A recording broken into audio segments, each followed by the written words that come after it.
So I want to talk today about the wiles of Satan, because this has been brought to my attention and I'm seeing it play out in brothers and sisters that I've been talking to, and it was just kind of brought to my attention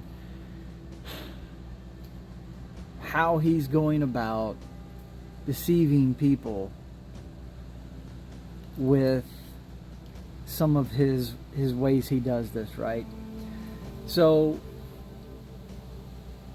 when a brother or sister in the faith sins, and this applies across the board, whether you're in covenant or out of covenant, because Satan works the same on everybody. What happens is you'll commit a sin, whatever it may be, and Satan comes in there, and it's twofold how this works. He comes in there and he tries to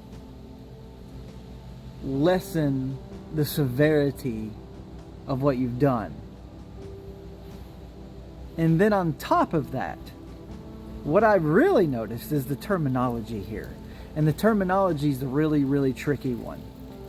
Because people like to say, oh yeah, I stumbled and failed a little, or yeah, I had a little hiccup, or yeah, I just kind of, it's just a little this and that. See, these words lessen the severity of what's happened.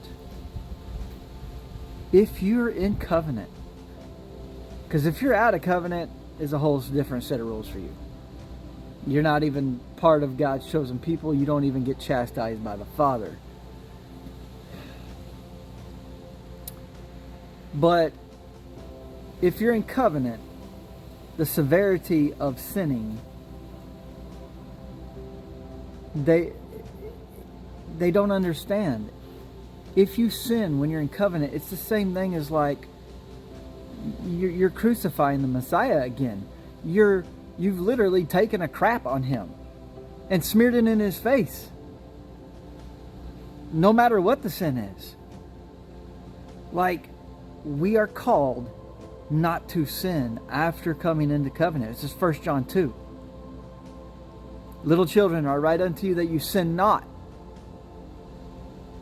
And then the Christian church, you're telling me you never sin anymore? See, that's because they speak from a place of ignorance. And I'm not saying anybody's perfect, but dadgum, it's not that hard to not break one of the 10 commandments once you're in covenant. But if you do sin, we have an advocate, right? Yeshua advocates for us to the Father.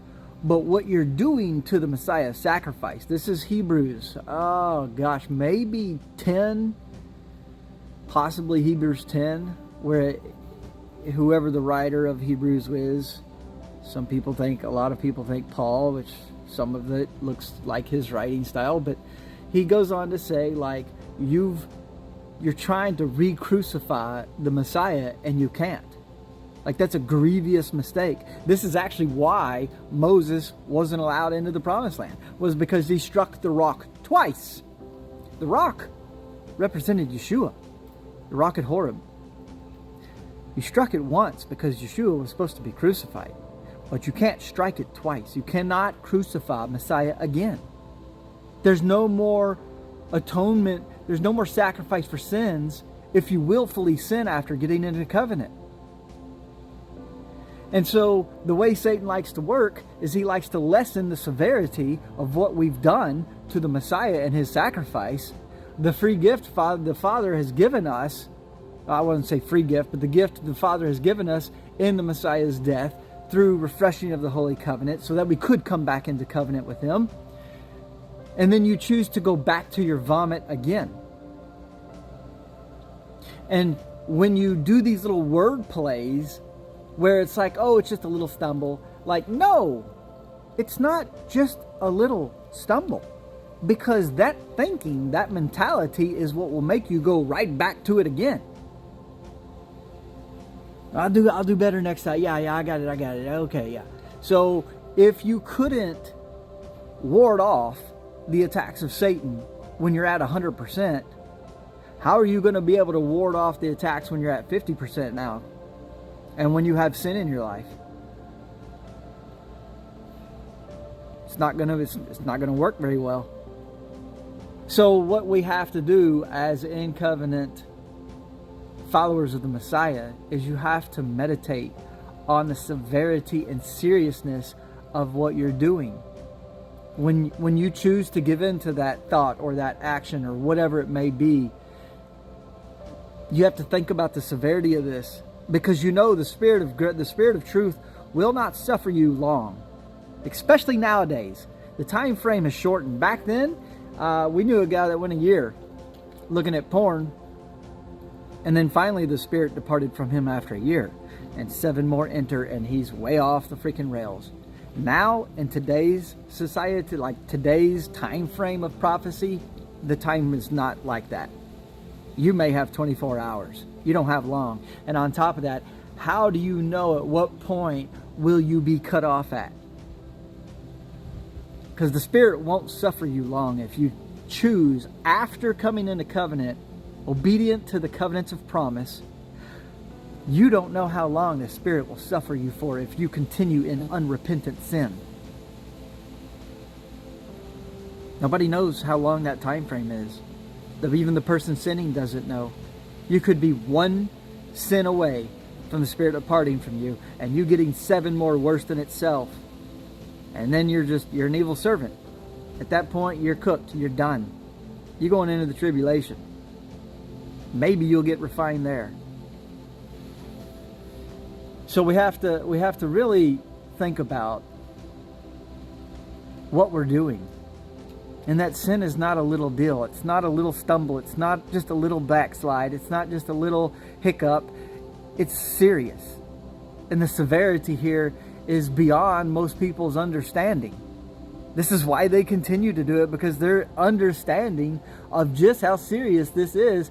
How much faster are the branches that are grafted in, the wild olive branches, the ones who aren't actual Jews?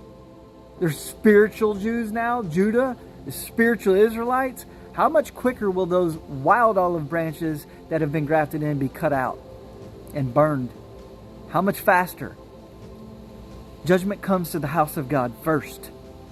That means the people who are in covenant, who are His people, will be judged first. You screw up, you're going to get chastised. All of us who are in covenant have been through this at some point or another. We've all been chastised, and it sucks. And let me tell you right now, the Christian church thinks they're chastised. They're not. They're not.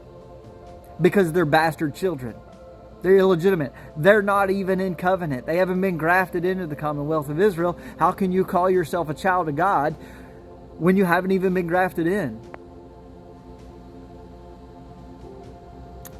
Trying to think of this. I just did one on, are you truly a child of God?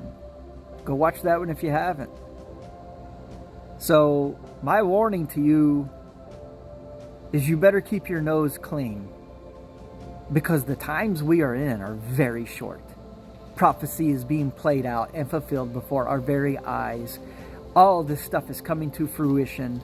All the signs and wonders are happening. The wars and rumors of wars. The time frame, He tarries for 2 days, raises us on the 3rd day, 2,000 years, day of death. Like, all this is pointing to very, very soon. And you don't have much longer to get your rear in gear and get ironed out before the tribulation. Because if you're not ironed out before the tribulation, you're going through the tribulation, because you're going to need more refinement. You better be refined before Ezekiel 9 sealing of the elect, the very elect, happens.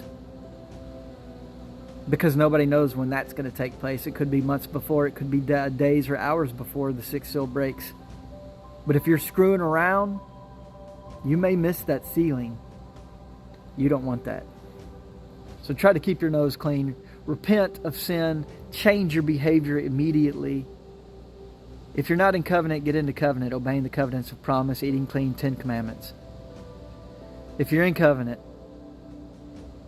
do what you can and do everything you can to stand.